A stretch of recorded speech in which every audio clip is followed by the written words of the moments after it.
Se nos dice que a una línea monofásica con el siguiente valor, que es 205 volts, con un desfase de 10 grados, este es voltaje RMS, se le conectan 5 cargas, que son las que se pueden observar aquí. Con estos datos se nos pide calcular la potencia activa, reactiva, aparente, el factor de potencia, argumentar lo que vemos y de igual manera darle recomendaciones al cliente. Primero que nada es muy importante identificar que cuando las impedancias o las cargas tienen un valor imaginario positivo, esto quiere decir que es inductivo, mientras que cuando tienen uno negativo quiere decir que es capacitivo. Por esto de esta manera se dibujan así las cargas, tomando en cuenta tanto la resistencia como la J positiva, que es un inductor.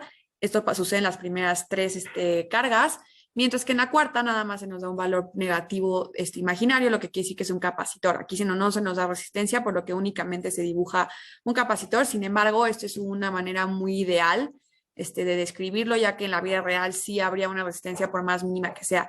Y por último, en el caso de la última carga, es meramente resistiva, lo que quiere decir que no hay un desfase.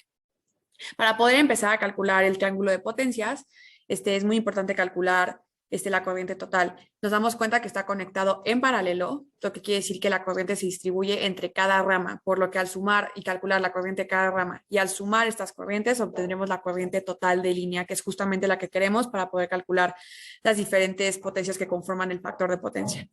Para empezar, entonces, tenemos la primera carga, se nos da en su forma rectangular. Sin embargo, utilizando esta fórmula, que es la ley de Ohm, que es voltaje es igual a I por R, tomando en cuenta que la Z pues también es una resistencia, una impedancia, entonces por eso queda como B es igual a I por Z, despejamos la I, y nos va a dar voltaje sobre impedancia. De esta manera vamos a saber que dividir el voltaje sobre la impedancia, obtendremos la corriente de esa rama. Entonces, para hacer eso, nos damos cuenta que es mucho más fácil dividir cuando están en su manera polar, por lo que vamos a pasar de su manera rectangular a su manera polar. Para hacer esto es muy importante dibujar este triángulo y identificar que la forma imaginaria es el cateto opuesto, mientras que la forma real es el cateto adyacente. Al hacer esto, utilizando Pitágoras, podemos calcular la hipotenusa, que es la magnitud en su forma polar, nos da este resultado, y utilizando tangente a la -1, ya que lo que estamos calculando es el ángulo, y tangente porque estamos relacionando el cateto opuesto con el cateto adyacente, podremos calcular el ángulo. Ya que tenemos este valor, podremos llevar a cabo la siguiente división para calcular la corriente en esa rama. Al hacer esto, obtenemos obviamente el valor en forma polar, pero como vamos a sumar las diferentes corrientes, lo que es mucho más fácil sumarlas cuando están en su forma rectangular, por lo que vamos a pasar esto de una vez a su forma rectangular. También dibujamos un cuadradito, un rectángulo, perdón. Nos damos cuenta que el valor del ángulo es negativo, por lo que se dibuja de esta manera el rectángulo. Perdón, el triángulo. Al hacer esto, identificamos que 9.52 es la magnitud. Y bueno, el ángulo, al hacer esto, pues sabemos que este es el cateto adyacente, que es la parte real, el cateto opuesto, que es la parte imaginaria, y utilizando seno y coseno, seno para la parte imaginaria, ya que es la que nos relaciona cateto opuesto con la hipotenusa, y coseno para la parte real, ya que nos relaciona cateto adyacente con la hipotenusa. Despejamos estas funciones, tomando en cuenta el ángulo y la hipotenusa, y obtenemos los siguientes valores real e imaginario. Por eso queda de esta manera. En la parte 2, para la segunda carga, llevamos a cabo el mismo procedimiento, ya que es el mismo caso. Para llevar a cabo la división, lo pasamos a su forma polar. Una vez que lo tenemos en su forma polar, la corriente de esa rama la pasamos a su forma rectangular. El tercer caso, otra vez, es exactamente lo mismo. El cuarto caso es un poco diferente, ya que nada más tenemos la parte imaginaria negativa. Al hacer esto, pues nos damos cuenta que nada más es un vector que va hacia abajo, que es menos J13, y como está completamente parado, sabemos que es un ángulo de 90, pero como va hacia abajo, ya que es negativo, entonces el ángulo sería de menos 90. Pero de igual manera, pues podemos llevar a cabo esta forma de Pitágoras, sabiendo que pues no hay cateto adyacente, entonces obtenemos 13 en su magnitud, tomando en cuenta que el ángulo es de menos 90. Por eso nos da una magnitud de 13 con un ángulo de menos 90. Igual llevamos a cabo la misma división para calcular la corriente.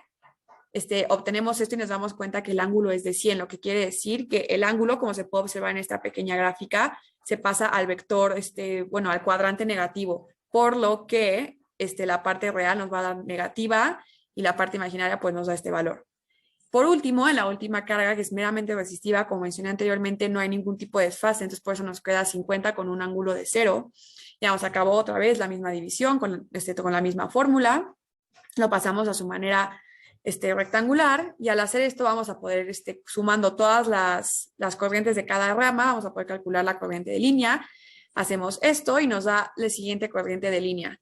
Esta otra vez la pasamos a su forma polar, ya que para poder calcular primero la potencia aparente es muy importante nada más tomar en cuenta la magnitud. Aquí nos está dividiendo en dos vectores. Entonces es muy importante pasarla a su magnitud para de esta manera poder utilizarla en la fórmula de potencia aparente o S. Al hacer esto, igual lo hacemos de la misma manera con el triángulo Pitágoras y tangente a la -1, obtenemos el siguiente valor. Para la fórmula de S, sabemos que S es igual a V por I, voltaje por corriente. Tenemos el voltaje que se nos da y como es RMS, pues ese ya es el que usamos de una vez. Si fuera pico sería otra historia, tendríamos que dividir entre raíz de 2, pero aquí no es el caso, se nos da RMS, entonces lo ponemos directo. Hacemos voltaje por I, que es 205 por 21, y obtenemos el siguiente valor, que es 4.305 volts ampere. Ya que tenemos esto, podemos calcular la potencia real, tomando en cuenta la siguiente fórmula. Aquí en este caso se toma igual la magnitud, pero aquí sí se toman en cuenta los ángulos de desfase. Entonces sabemos que el primer ángulo es el ángulo del voltaje, el siguiente ángulo es el ángulo de la corriente.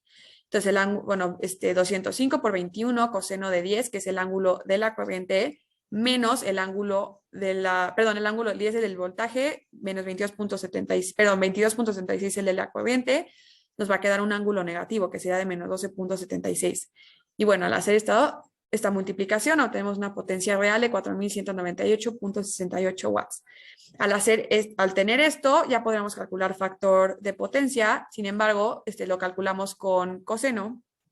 Como mencioné anteriormente, esta resta nos va a quedar un ángulo negativo. Al saber que tenemos un ángulo negativo, sabemos que el triángulo iría hacia abajo, por lo que podemos identificar de una vez que este factor de potencia es capacitivo.